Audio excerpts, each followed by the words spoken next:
محدثاتها. أعوذ بالله من الشيطان الرجيم. بسم الله الرحمن الرحيم. الحمد لله رب العالمين الرحمن الرحيم مالك يوم الدين إياك نعبد وإياك نستعين اهدنا الصراط المستقيم صراط الذين أنعمت عليهم غير المغضوب عليهم ولا الضالين آمين. السلام عليكم ورحمة الله وبركاته.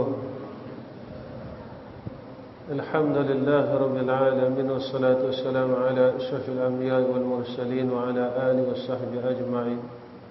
رب اشرح لنا صدورنا ويسر أمورنا واحلل عقدة من لساننا يفقهوا قولنا. أما بعد، اللهم لك الحمد إليك المشتكى وأنت المستعان ولا حول ولا قوة إلا بالله العلي العظيم.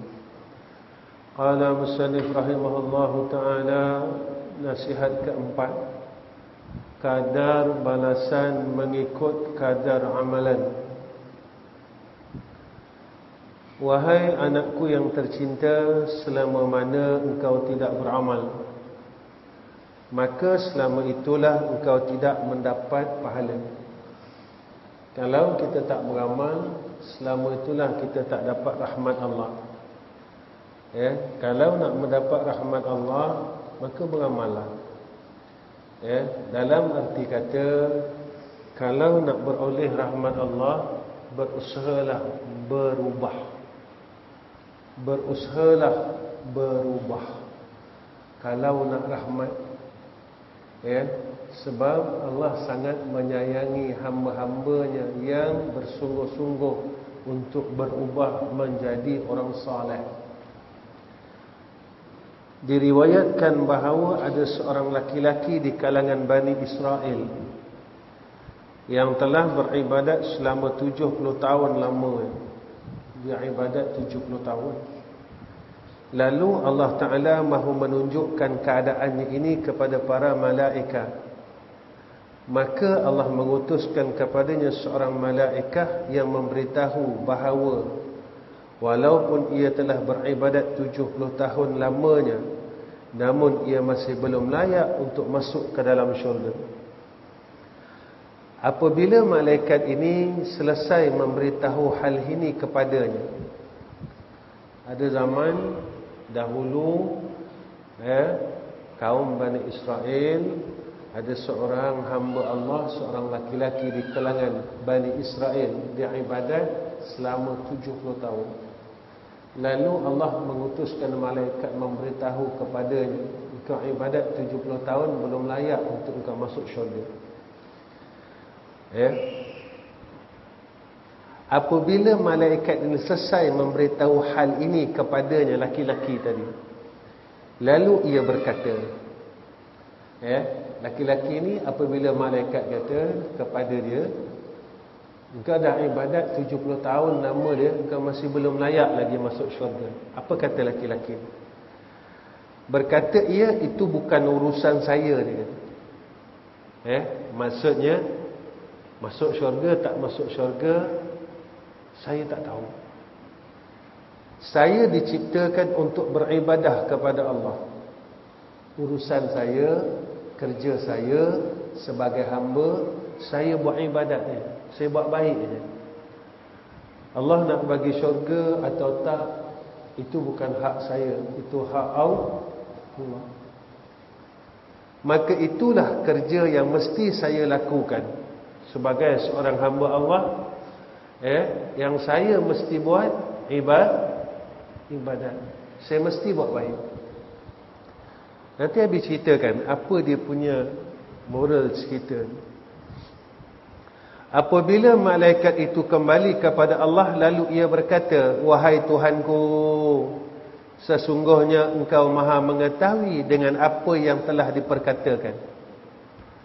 Lalu malaikat pun berkata kepada Allah, ya Allah, engkau yang maha mengetahui apa yang dikatakan oleh laki-laki ini. Lalu Allah Ta'ala berfirman, apabila hamba-Ku itu tidak berpaling daripada beribadat akan Aku. Maksudnya, apabila seorang hamba Allah dia beribadat, dia tidak berpaling daripada Allah. Maksudnya dia tak ada nak apa-apa. Kenapa buat ibadat? Sebab aku ni hamba Allah. Aku kena buat baik. Sebab Allah telah banyak berbuat baik kepada kita. Allah bagi kita makan, bagi kita sihat. Bukan sebab kita usaha lebih. Ramai orang yang usaha lebih tapi Allah tak bagi. Ada yang Allah tahan. Jadi kita bersyukur. Sebab itu Allah sebut dalam Quran, la in syakartum la azidannakum wa la in kafartum inna azabi la syadid. Itu habis selalu pesan dengan kamu. Dalam apa-apa hal, ikhlaskan diri dan jaga adab kita dengan Allah Subhanahu wa taala. Di dalam ibadat, antara adab yang perlu kita jaga adalah keikhlasan. Apa pun yang kita buat kena ada keikhlasan. Ajar diri, didik diri kita supaya ikhlas. Kalau ikhlas, tak dapatlah lain-lain. Tetap dapat, sebab yang memiliki dunia ini adalah Allah. Yang memiliki segala perkara ini adalah Allah. Orang yang Allah sayang, Allah akan bagi kepada dia kebaikan dan rahmat. Maka aku membalasnya dengan kemurahan. Lalu Allah balas dengan segala sifat kemurahannya, dengan sifat rahmannya. Allah selesaikan keperluan hidup hambanya yang berbuat dalam keadaan ikhlas. Betul Abi nak pesan satu perkara. Buatlah amalan sehingga kamu rasa tak tahu. Macam mana tu? Macam mana tu? Buat amalan sehingga rasa tak tahu. Macam mana tu? Macam mana nak buat amalan rasa tak tahu? Iaitu kita berbuat suatu ibadat semata-mata kerana kasihkan Allah. Bukan kerana itu, kerana ini, kerana itu, kerana ini.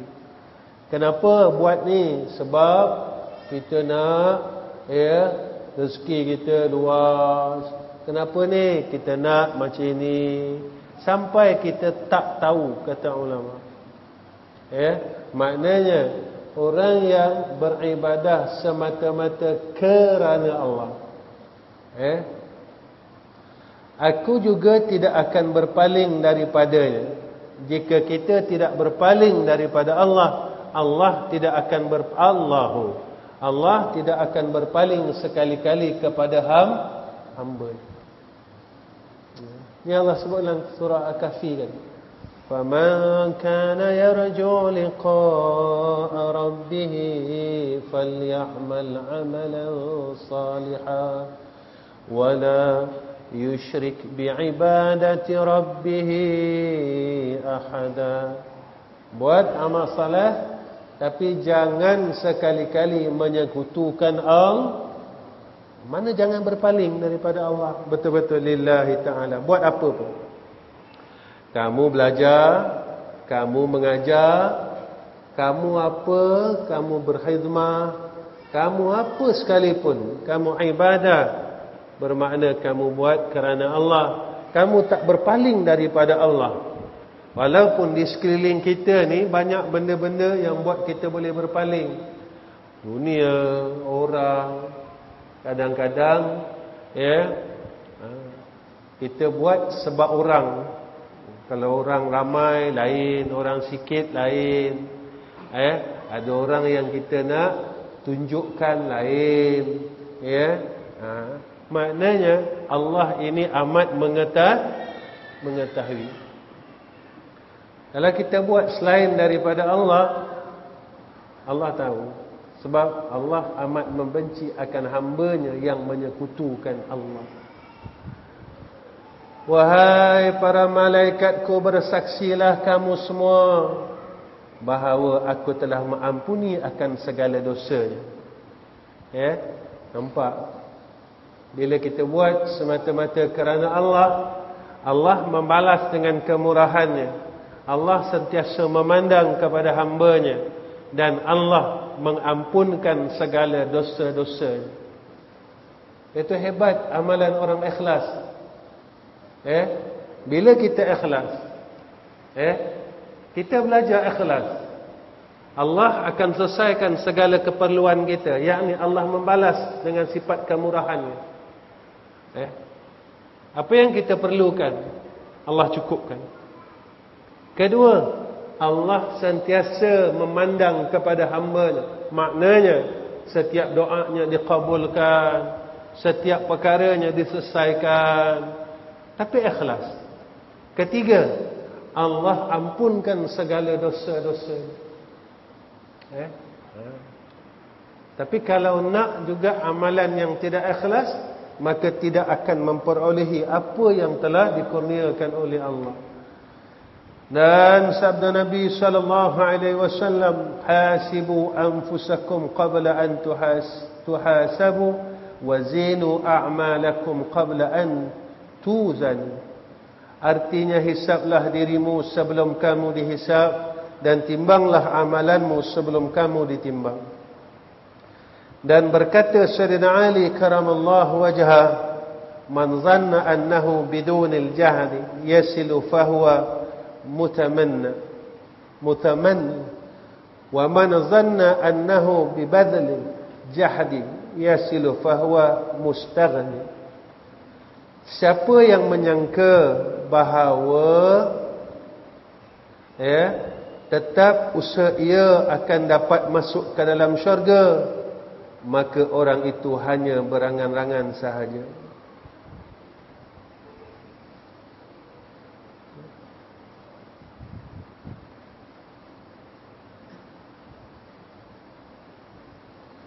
Siapa yang menyangka dengan tiada kesungguhan.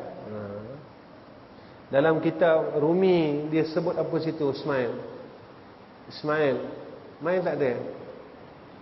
Siapa dia pakai kitab Rumi? Ada tak?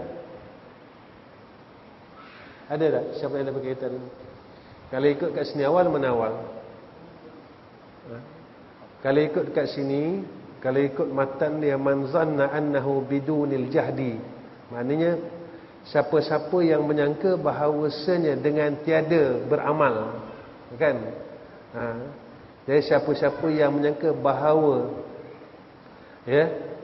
dengan tiada, sebab kat sini tulis tanfa, tenapi kot. Sebab kalau ikut kat sini tulisan ni tulisan Jawi Baru. Baik. Habib bagi arti ikut matan.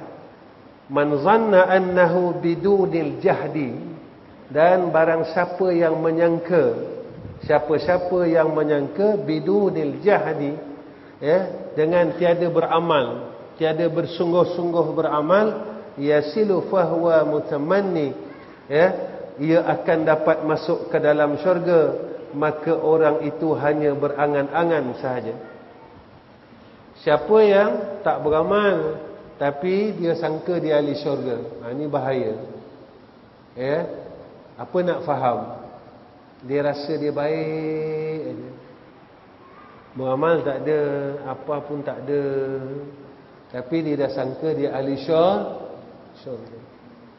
Dan siapa yang menyangka bahawa hanya dengan usaha sahaja ia dapat masuk ke dalam syurga, maka orang itu telah merasa kaya daripada rahmat Allah. Ni jaga pula.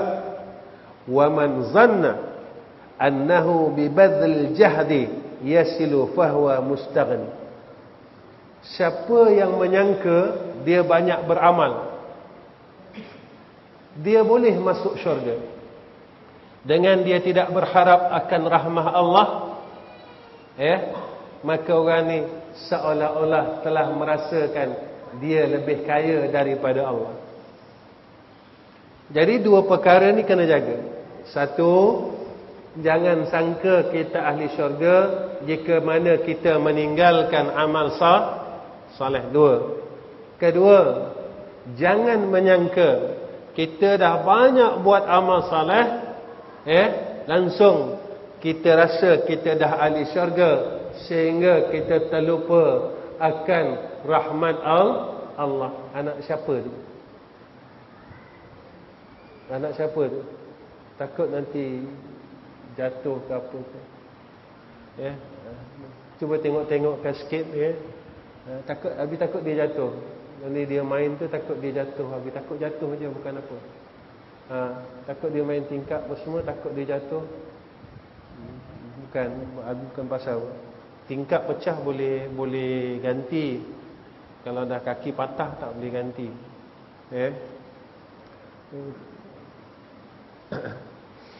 Baik. Maka jaga-jaga pada ketika, kenapa Sayyidina Ali sebut macam ni? Orang yang tak ada amalan tapi dia sangka dia ni ahli syurga, maka orang ni angan-angan. Orang yang dah banyak amalan kemudian dia merasa dia boleh masuk syurga dengan amalannya tanpa dengan rahmat Allah, seolah-olah ia telah menolak akan rahmat Allah. Dia rasa lebih kaya dengan rahmat Allah dengan amal yang dia buat.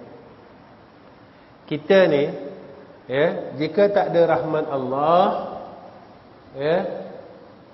maka hidup kita dalam kebinasaan.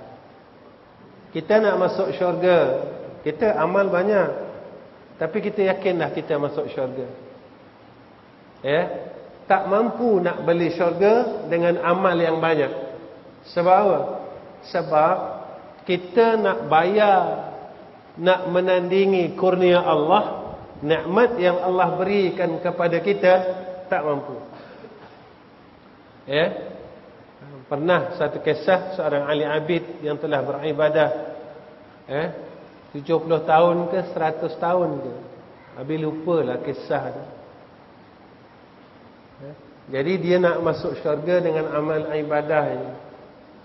Lalu Allah memerintahkan malaikat supaya timbang amal ibadatnya dengan nikmat mata sebelah.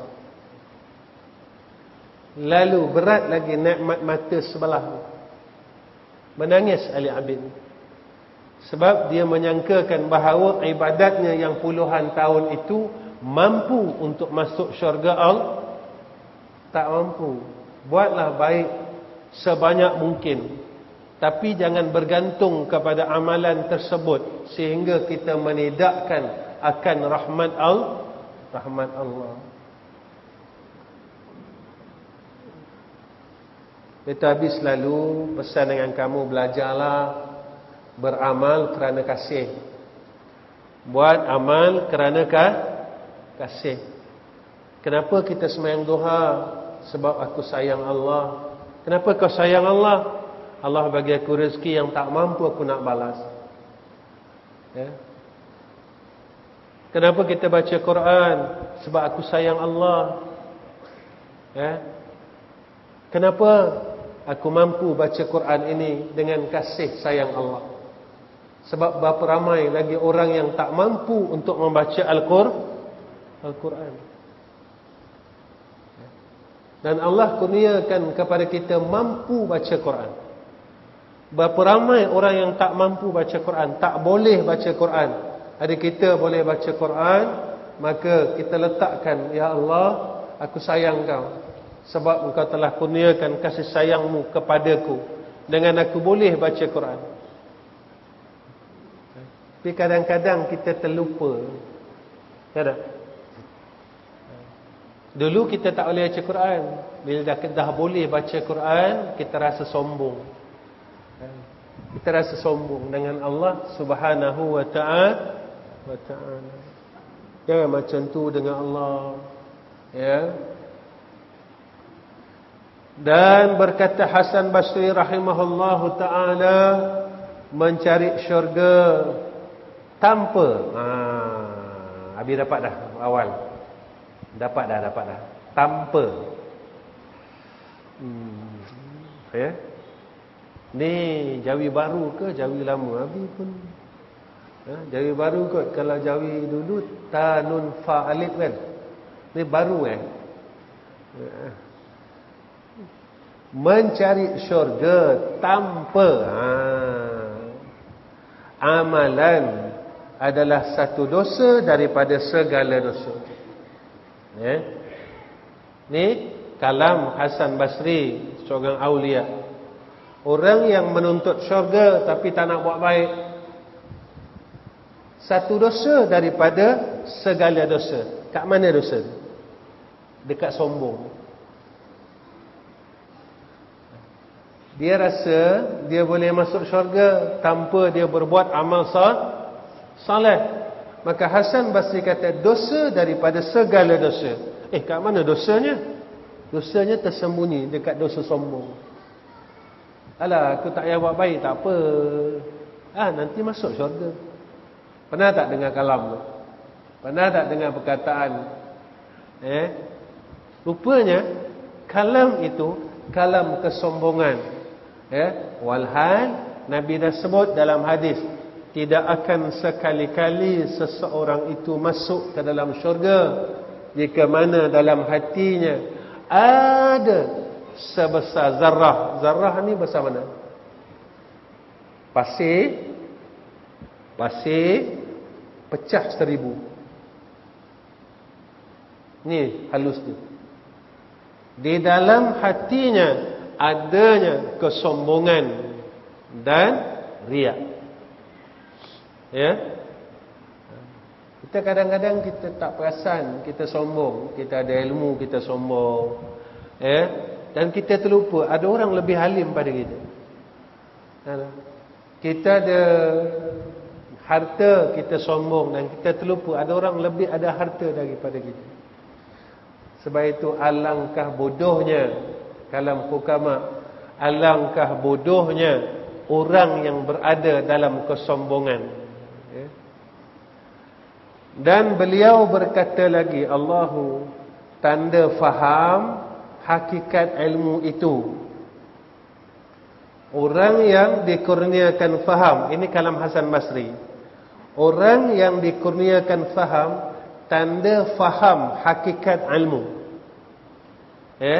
Tanda faham akan hakikat ilmu, sebenar-benar ilmu, pati ilmu, isi ilmu, ialah meninggalkan, memperhatikan pahala sesuatu amalan, bukan meninggalkan amalan. Orang yang dikurniakan faham pada hakikat ilmu, orang yang meninggalkan akan memerhatikan pahala sesuatu amalan, bukan tinggalkan amalan. Apa dia? Orang yang mengaji dan Allah bagi dia faham, lalu dia berbuat semata-mata kerana Allah, bukan meninggalkan berbuat amal saleh. Sebab itu Habib beritahu kamu, dan beritahu kamu, siapa nak bagi sikit-sikit untuk bagi orang makan,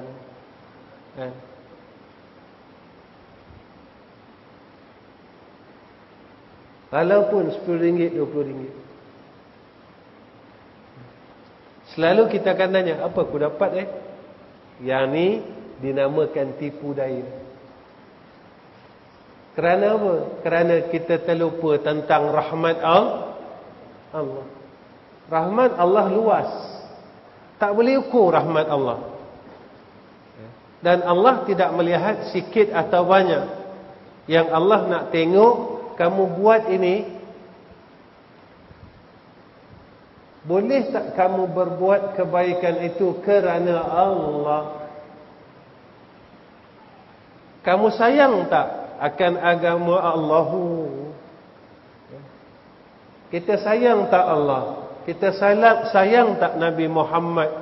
Kerana yang mengkurniakan apa yang ada pada kita adalah daripada Allah. Kita habis selalu sebut apa ayat tu, tijaratun lan tabura, kan? Perniagaan yang tidak pernah ada rugi adalah perniagaan kita dengan Allah. Buat baik terus, buat baik terus. Selalu kita tanya, aku buat baik apa dapat? Aku semayang tarawih ni apa dapat? Tak payah tengok apa dapat. Tak payah nak tengok. Cukuplah kalau kita mendapat rahmat Allah. Tak ada angka. Tak ada nak boleh kita ukur tentang rahmat Allah. Allahu begitu luasnya rahmat Allah.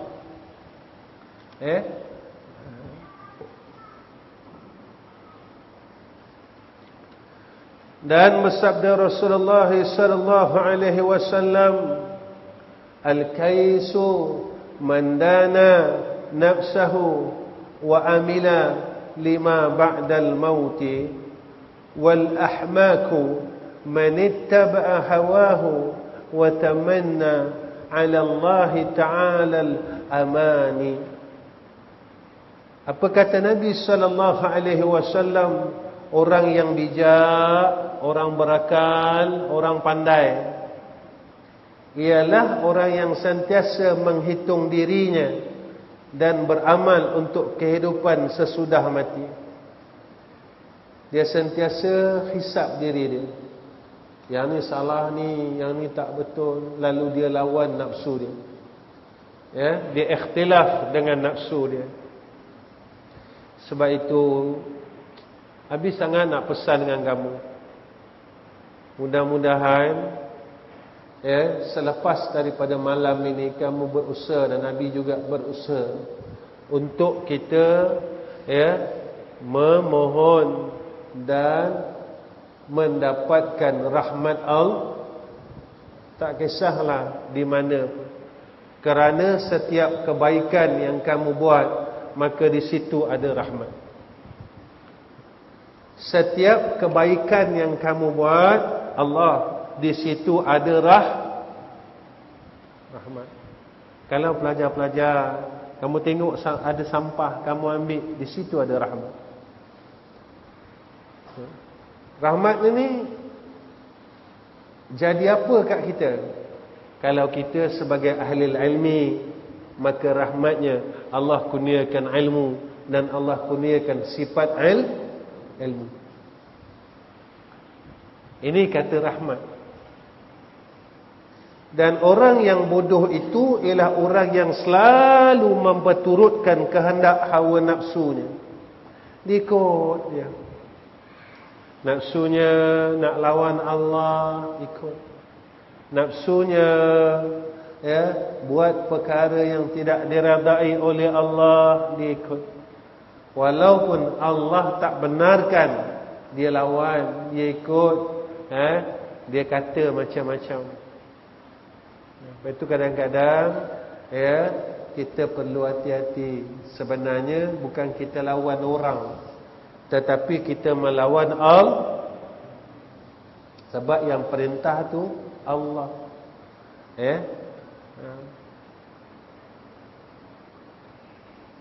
Allah suruh buat baik tak? Suruh. Allah suruh jujur tak? Suruh. Allah suruh tolong menolong pada kebaikan tak? Suruh. Allah suruh tawaduk tak? Suruh. Tapi kita lawan. Yang kita lawan ini bukan guru kita, bukan ayah kita, bukan bapa kita, ibu kita, abang kita, tetapi yang kita lawan adalah Allah. Kita lawan Allah hakikat. Jadi macam mana kita nak berkat jika kita sendiri lawan Allah? Allahu, ni yang katakan tanpa kita sedar. Tanpa kita sedar. Lepas tu guru Abi dulu, dia didik Abi mudah. Ini Abi saja kongsi. Nanti Abi nak baca nasihat yang kelima. Abi saja kongsi. Kami dulu ada 3 orang. Ketiga-tiga orang ini, Abi dan dua sahabat Abi, 2 orang lagi. Kami disuruh beli bawang kecil, setiap seorang 1 kilo. Menjadi takdir. kami diperintahkan beli bawang 1 kilo setiap seorang di kedai yang berasingan. Tetapi hari itu jadi takdir, perkara yang berlaku. Abi beli satu kedai cukup-cukup 1 kilo. Tapi seorang kawan Abi ni kebetulan kedai itu tak cukup bawang 1 kilo. Dia beli lebih kurang dalam 700 gram. Dan seorang lagi dia beli lebih 2 kilo. Sebab selepas pada tu Abi tanya kenapa beli 2 kilo. Sebab dia nak sedekah lebih. Tak kala kami balik, ketiga-tiga bawang ini kami letak depan. Lalu bawang yang 700 gram dan bawang yang 2 kilo ni, guru kami ni dia buang dalam tong sampah. Yang dia terima bawang yang sekilonya, Abi punya. Jadi selesai, macam-macam lah cerita. Kata apalah, kata mubazir dan sebagainya. Maka satu masa guru kami ni panggil lah 2 orang lagi. Aku dengar bermacam-macam perkataan daripada mulut kalian. Bermacam-macam. Mubazir, bazir itu kawan syaitan. Salah sikit je kata. Ketika itu dia jelaskan. Dia kata apa? Ketika dia kata, aku memerintahkan untuk kalian membeli 1 kilo bawang, tetapi kalian mengingkarinya tanpa kalian sedar. Lalu aku buang bawang. Pada ketika itu dia kata, hukum syaraknya memang mubazir. Tetapi kalian akan mengingati saat aku membuang bawang ini seumur hidup kalian. Kita akan ingat yang guru kita pernah buang bawang ni seumur hidup. Yang aku pandang bukan bawang itu, tetapi yang aku pandang adalah ketaatanmu itu atas perintah yang telah diberikan kepadamu. Jika aku ini manusia yang sama dengan kamu engkarkan, apatah lagi perintah antara kamu dengan pemilik diri ini, iaitu Allah. Jika aku perintahkan atas engkau pun kau engkar, apatah lagi perintah daripada pemilik diri ini, iaitu Allah.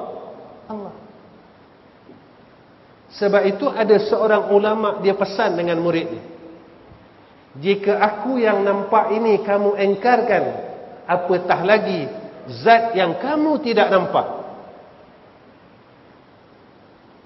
Ini orang dulu ajar.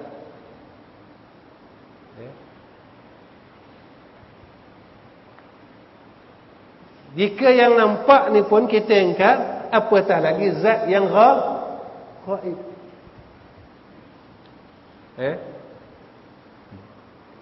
Baik. Dan hanya banyak berangan-angan untuk mendapat kemurahan Allah Ta'ala. Nasihat yang kelima, Abi baca lagi satu nasihat, sikit lagi. Ikhlaskan niatmu. Ni pun pendek ya. Wahai anakku yang tercinta, berapa banyakkah daripada malam-malam yang telah engkau penuhkan dengan berjaga untuk mengulang kaji dan mutalaah kitab? Dan berapa lama engkau telah menahan tidur ke atas dirimu? Betul. Penuntut ilmu sebenarnya kena banyak ulang kaji. Tetapi pesan dengan anak-anak Abi kan? Abi kata Abi ngaji dulu, dengan korang mengaji tak sama cara ni. Sebab cara kesungguhan tu tak sama. Abi dulu, kalau guru Abi kata dia akan masuk 8 sampai 10, Abi 7.30 dah ada. Sehingga kalau dia tak datang, Abi tak akan keluar. Sehinggalah sampai tepat masa yang dia tu betul tak datang, Abi tak akan keluar.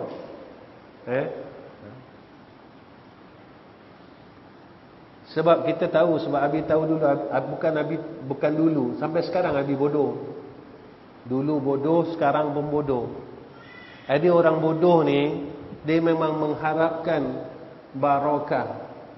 Orang pandai tak payah. Orang pandai sebab dia dah ada ilmu. Dia tak dapat berkat ilmu pun tak apa. Sebab itu dia tak payah jaga adab, dia tak payah jaga akhlak, dia tak payah jaga semua benda dalam ilmu, tak payah, tak apa, sebab dia orang pandai. Orang bodoh macam Abi ni, dia kena jaga.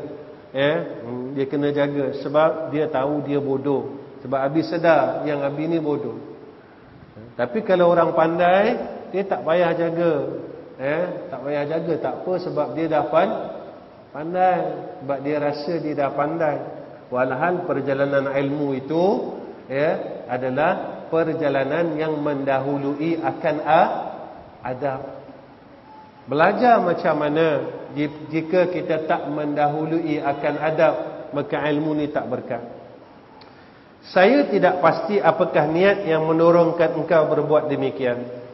Kalau kita niat betul, Allah akan mudahkan urusan perjalanan ilmu. Apakah hanya semata-mata mencari keuntungan dunia dan menghimpunkan segala mata benda dan mencapai kedudukan yang tinggi, serta berbangga dengan kebolehanmu di hadapan kawan-kawan? Kita belajar nak apa? Kamu daripada asrama naik atas ni jauh tak? Jauh tak? Tak jauh kan? Tak jauh. Abi dulu kamu tahu, Abi daripada rumah pergi rumah guru Abi, lebih kurang pergi balik 15 kilo. Jalan kaki, bukan naik motor, bukan naik kereta. Pagi lepas subuh Abi kena belajar. Masa tu guru Abi antara yang tungguan ni, dia yang mengajar kitab Nahu dan Saraf di Makkah dulu. Dia duduk di Ma'la. Daripada rumah Abi Jabal Ajyad, nak pergi ke Ma'la, turun bukit, naik bukit tu dalam 15 km, 15 kilo, 10 ada kot. Sebab turun bukit tu dah berapa kilo dah. Nak pergi sampai masjid, sampai Ma'la lagi. Pergi balik 15 kilo. Jalan kaki setiap pagi.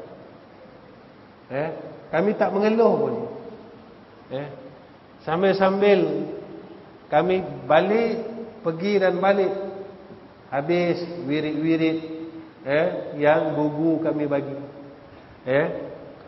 Dan tak ada niat apa pun. Belajar tu tak ada niat apa.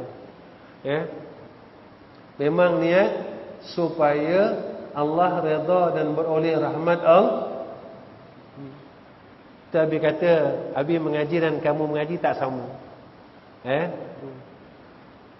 Jikalau ini niatmu, maka engkau rugi seruginya. Kalau kita niat belajar kerana dunia, rugi.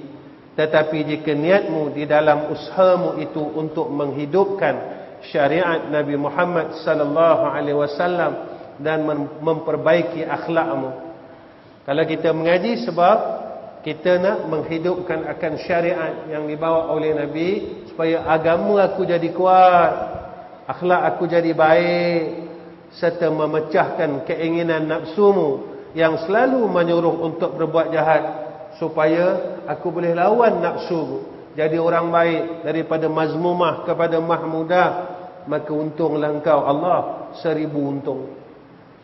Sesungguh benar seseorang ahli syair yang berkata, syahrul uyun li ghairi wajhika dha'i' wa buka'uhunna li ghairi fakadika batil.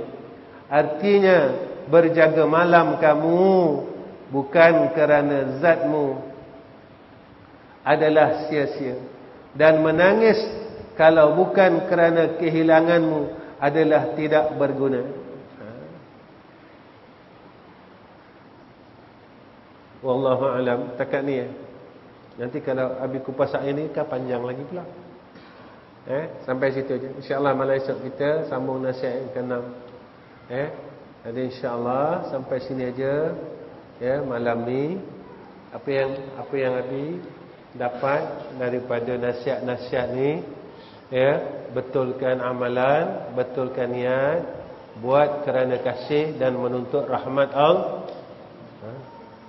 Buat insya-Allah yang selebihnya, selainnya daripada itu diselesaikan oleh Allah. Insya-Allah setakat ini saja. Wa akhir kalam. Assalamualaikum warahmatullahi wabarakatuh. Bismillahirrahmanirrahim. Alhamdulillahirabbil alamin. Wassalatu wassalamu ala asyrafil anbiya'i wal mursalin. Allah wa ala alihi washabbihi ajma'in. Ya Allah, Ya Rahman, Ya Rahim, tutuplah segala aib-aib kami di dunia dan di akhirat dengan keelokan. Ya Allah, tutuplah segala kejahilan kami dan bodoh kami dengan ilmu. Ya Allah, tutuplah segala kehinaan kami dengan kemuliaan.